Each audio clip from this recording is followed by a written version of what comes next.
આજે છે ને આપણે એક મસ્ત મજાની વાર્તા સાંભળવાના છીએ. એક એવી વાર્તા જે આપણને શીખવશે કે ક્યારેક જે બાળકની એનર્જી આપણને તોફાન જેવી લાગે છે એ ખરેખર એની અંદર છુપાયેલી કોઈ કમાલની પ્રતિભાની નિશાની પણ હોઈ શકે છે. તો સવાલ એ છે કે શું તોફાન કરવું એ હંમેશા ખરાબ જ હોય? શું એ હંમેશા ખોટું જ હોય છે? કદાચ ના. હર્ષિલની જે વાર્તા છે ને એ આપણને આખી વાતને એક સાવ નવા જ એંગલથી જોવામાં મદદ કરશે. ચાલો તો શરૂ કરીએ. આપણી આ વાર્તા છે પાટડી તાલુકાના એક નાના એવા ગામ નગવાડાની, અને ત્યાં રહેતો હતો હર્ષિલ. હર્ષિલ એટલે બસ જેનામાં અખૂટ ઊર્જા ભરેલી હતી. આખા ગામમાં અને સ્કૂલમાં બધા એને આમ જ માનતા કે આ તો બહુ જ અવ્યવસ્થિત છે, ક્યાંય એનું ધ્યાન જ નથી ટકતું. પણ હા, એના જે શિક્ષકો હતા ને એ એની અંદરની ટેલેન્ટને ઓળખી ગયા હતા. એ લોકો વારંવાર કહેતા, હર્ષિલ, જો તું બહુ જ હોશિયાર છે, પણ પ્રોબ્લેમ એ છે કે તું ધ્યાન જ નથી આપતો. ક્લાસમાં તારું ધ્યાન ક્યાંય ટકતું જ નથી. એક બાજુ ટીચર્સ આવું વિચારતા, પણ ગામના લોકોનું તો સાવ જુદું જ માનવું હતું. એ લોકો માટે તો એની ઊર્જા એટલે બસ તોફાન. એ લોકો તો સીધું જ કહી દેતા, આ છોકરાનું કંઈ નહીં થાય, આ તો બસ તોફાન જ કર્યા કરશે. એટલે જુઓ, એક તરફ ટીચર્સને આશા હતી અને બીજી બાજુ આખા ગામને નિરાશા. અને પછી એક દિવસ સ્કૂલમાં કંઈક નવું થયું. સ્કૂલમાં એક સાયન્સ ફેર એટલે કે વિજ્ઞાન પ્રદર્શનીની જાહેરાત થઈ.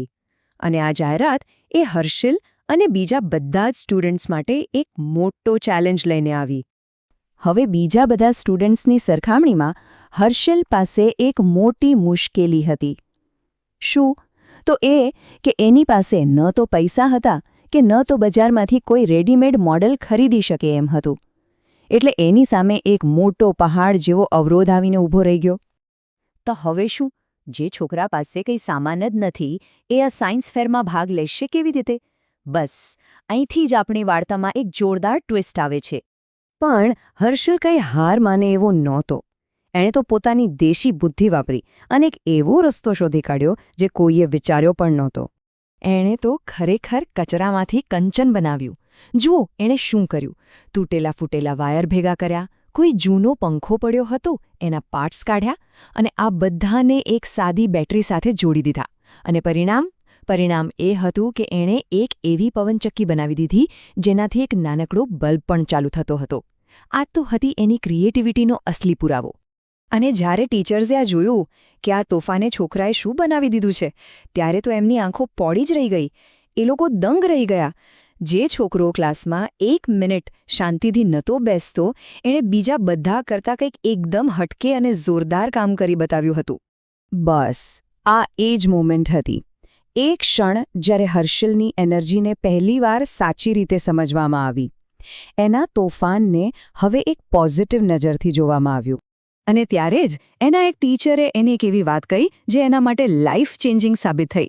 એમણે કહ્યું, હર્ષિલ, સાંભળ, તારું આ તોફાન છે ને એ ખરાબ નથી. બસ જો તું તારી આ જ એનર્જીને સાચી દિશામાં વાપરે ને તો તું બહુ જ આગળ જઈ શકે છે. અને બસ પછી તો શું હતું? એ દિવસથી હર્ષિલની આખી જ જિંદગી બદલાઈ ગઈ. જે છોકરાને આખું ગામ તોફાની છોકરો કહેતું હતું, એ જ છોકરો હવે હોશિયાર હર્ષિલ બની ગયો હતો. એની જે બેકાબૂ લાગતી એનર્જી હતી એ હવે ભણવામાં અને નવા આઈડિયાઝ શોધવામાં વપરાવા લાગી. તો હર્ષિલની આ આખી વાર્તા પરથી આપણને શું શીખવા મળે છે? જો, આ ખાલી એક છોકરાની વાત નથી. આ વાર્તામાં તો પેરેન્ટ્સ, ટીચર્સ અને આખા સમાજ માટે એક મોટો મેસેજ છુપાયેલો છે. આ વાર્તાનો સિમ્પલ સાર એટલો જ છે કે દરેક એક્ટિવ બાળક તોફાની નથી હોતું. અમુક બાળકોમાં નેચરલી જ એનર્જી વધારે હોય છે. અને જ્યારે આ એનર્જીને સાચી દિશા મળે, સાચું ગાઈડન્સ મળે, ત્યારે એક સામાન્ય લાગતું બાળક પણ કંઈક એક્સ્ટ્રાઓર્ડિનરી બની શકે છે. અને છેલ્લે આ વાર્તા આપણને બધાને એક સવાલ પૂછતી જાય છે કે આપણી આસપાસ જે બાળકો છે એમની અંદર એવી કઈ છુપાયેલી એનર્જી છે જેને કદાચ આપણે ઓળખી નથી શક્યા? શું ખબર, એમના તોફાનની પાછળ પણ કોઈ આવી જ કમાલ છુપાયેલી હોય?